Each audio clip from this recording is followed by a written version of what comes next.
Alors, est-ce qu'on peut tout dire dans les spectacles? Je pense que c'est peut-être la question que va poser Audrey. C'est un rapport à l'actualité? Parce qu'il Oui, reste peu de si temps. on vous en poser celle-là.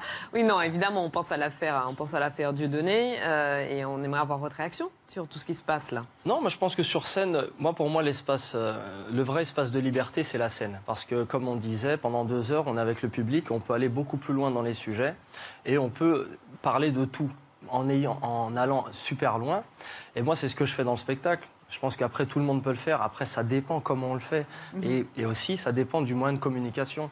Ce qui est compliqué quand on est humoriste, c'est quand on prend des extraits, on les sort du spectacle et on les montre à la télé. Parce que le rapport... un humoriste, selon vous? Moi, je n'ai pas jugé un autre humoriste.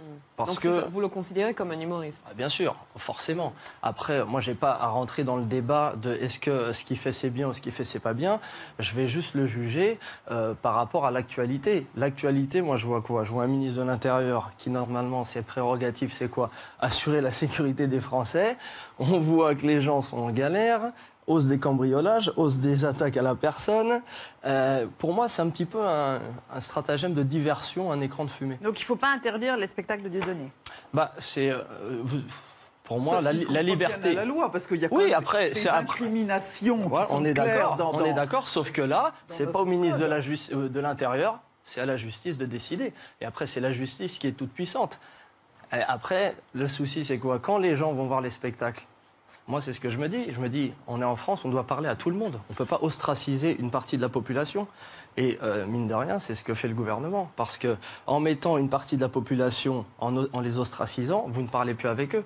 Alors qu'on est dans une période en France où on doit se retrouver, parler les uns avec les autres et essayer d'avancer, trouver des solutions. Donc on peut tout dire sur scène, y compris proférer des propos antisémites, racistes, homophobes, en donnant pas du tout le sentiment qu'on blague. Alors ça dépend. Ça dépend parce que si vous considérez que c'est pas de la blague, c'est votre avis.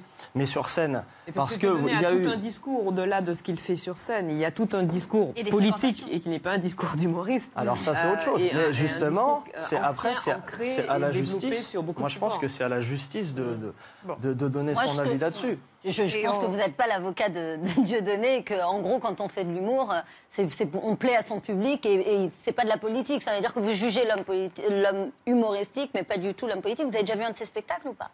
Moi, à l'époque, j'ai vu le divorce de Patrick, mais bon, moi, ça fait un moment. Après, quand on regarde des vidéos sur Internet, le talent est indéniable. Après, ça plaît pas à tout le monde. Il y a les pour, il y a les contre. Et après, chacun il trouve son Allez, on va continuer son truc. le cours de notre émission. Et chacun doit avoir son avis. Et je pense que c'est important aussi d'aller chercher l'information aussi sur Internet. Parce que pour se faire son opinion. Souvent, ce qu'on montre à la télé ou ce qu'on entend en radio, c'est pas tout à fait la vérité. Allez, on va